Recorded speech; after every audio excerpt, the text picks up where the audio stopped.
Hello everyone, welcome to my channel SW Metro official channel. Kody Brown, once the proud patriarch of a sprawling plural family, had become a man fractured, caught between his own stubborn ideals and the harsh reality that his empire had crumbled. On this day, he had escaped into the park, a place that still felt safe to him, away from the glaring cameras, away from the constant reminders of failed marriages and fractured bonds. He walked slowly beside Aurora, Robyn's daughter from her first marriage, who had grown into a young woman with her own mind, her own convictions, and her own complicated feelings about the man who had legally adopted her and claimed to be her father figure.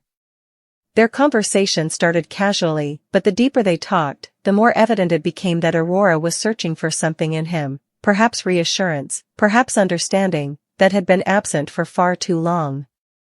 Kody, with his characteristic flair for drama and defensiveness, leaned into the moment, eager to feel wanted, to feel like someone in his family still valued his presence.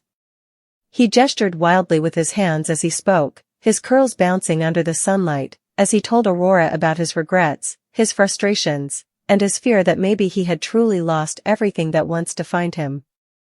Aurora listened, quiet and pensive, occasionally nodding, occasionally pushing back, her tone respectful yet pointed as she reminded him that choices had consequences, and that the man who demanded loyalty from everyone had rarely offered the same in return.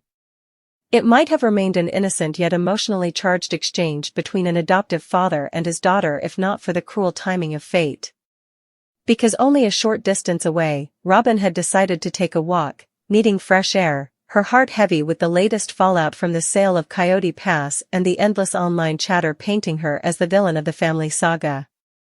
She carried a coffee cup in one hand, her phone in the other, scrolling through comments she probably shouldn't have read, whispering little sighs of frustration under her breath as she tried to make sense of why everything she had once believed in was now being shattered. She hadn't expected to see them, Kody and Aurora, seated together on a bench near the pond, leaning close, their voices low but intense. From her angle, it looked far too intimate, far too secretive, and the sight struck her like a punch to the chest. For years, Robyn had been accused of manipulating Kody, of orchestrating the demise of his other marriages, of holding his loyalty so tightly that it suffocated every other relationship he had. She had defended herself endlessly, insisting that she wanted the family united, that she only ever wanted love to prevail. But as she froze on the gravel path, her eyes locked on Kody and Aurora, she felt the sting of betrayal, not necessarily romantic betrayal, but something deeper, stranger, more unsettling. Why hadn't Kody told her he was meeting Aurora here? Why did it look like he was confiding in her, bearing his soul in a way he hadn't done with Robyn in months? The more she watched, the more her stomach knotted, her mind racing through every insecurity she had tried to bury. Kody laughed suddenly, throwing his head back, and Aurora smiled faintly, though her eyes remained troubled. To Robyn, that laughter cut deep, it was a sound she had been missing, a sound she used to coax from him in their early days together, back when she believed she was his safe harbor. And now here he was, laughing with her daughter in a way he hadn't with her. The questions came in a flood. Was Aurora replacing her? Was Kody seeking comfort in someone younger, someone less worn down by years of marital battles? Was this innocent, or was it the start of something that would unravel what little they had left? She took a hesitant step forward, gravel crunching under her boots, and in that moment, both Kody and Aurora turned their heads. Their eyes widened in unison, guilt flashing across their faces not because they had done anything wrong, but because they had been caught in a space that felt private, almost forbidden. Robyn's lips parted, but no words came at first. She just stood there, coffee cup trembling in her hand, heart racing so fast she could barely breathe.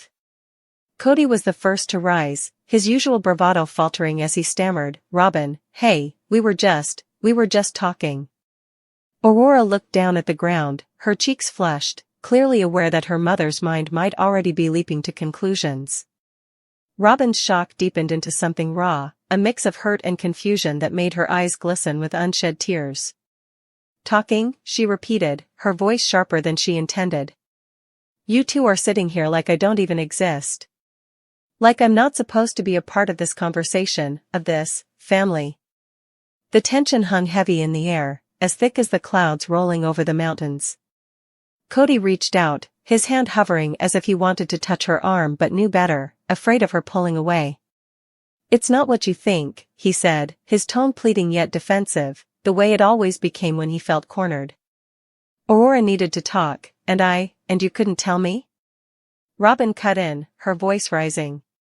"You couldn't just say, 'Hey Robyn, I'm going to meet your daughter, we're going to the park.' Do you have any idea what it looks like, what it feels like, to stumble on this?"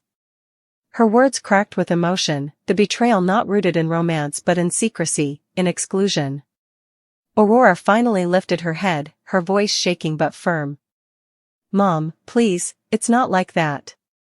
I just needed to talk to him. I needed to ask him things about the family, about everything that's been happening. I didn't want to upset you." That last admission only twisted the knife deeper.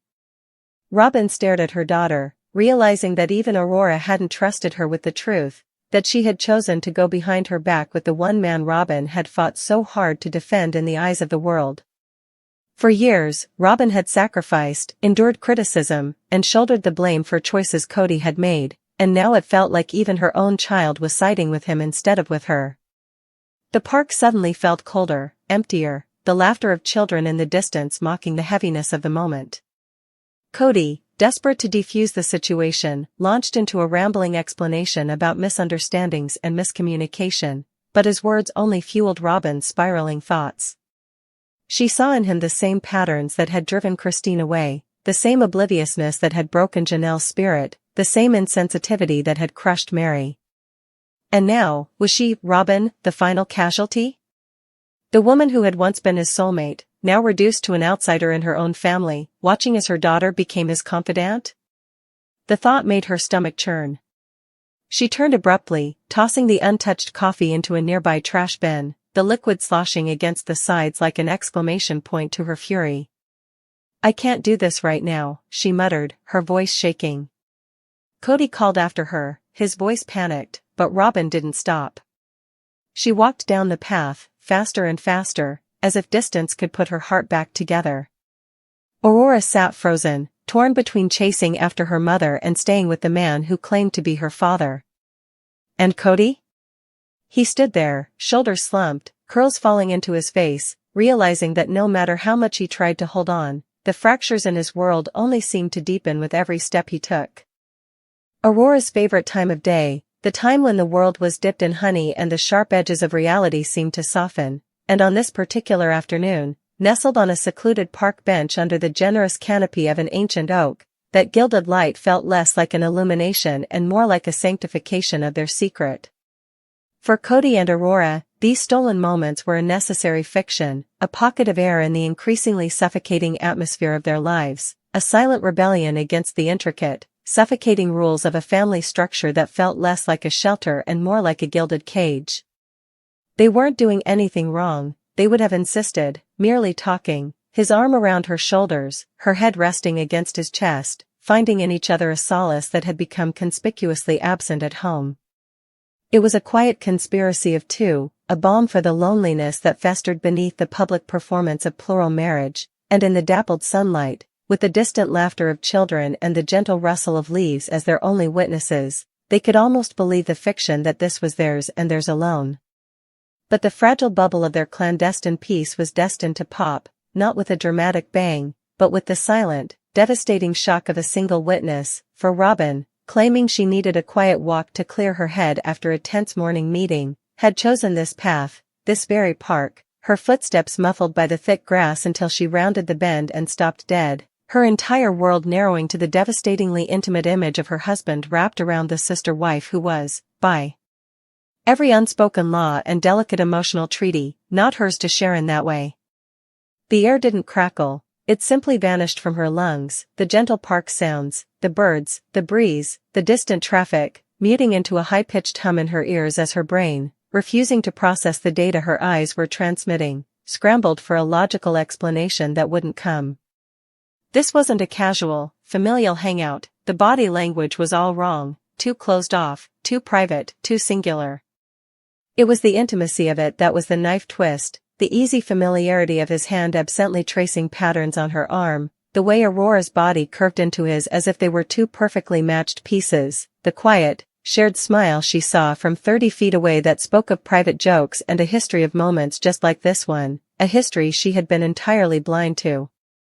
Her shock was a physical entity, a cold wave that washed over her, starting at the crown of her head and freezing her in place, rooting her to the spot as her heart began a frantic, painful percussion against her ribs, each beat screaming betrayal, betrayal, betrayal.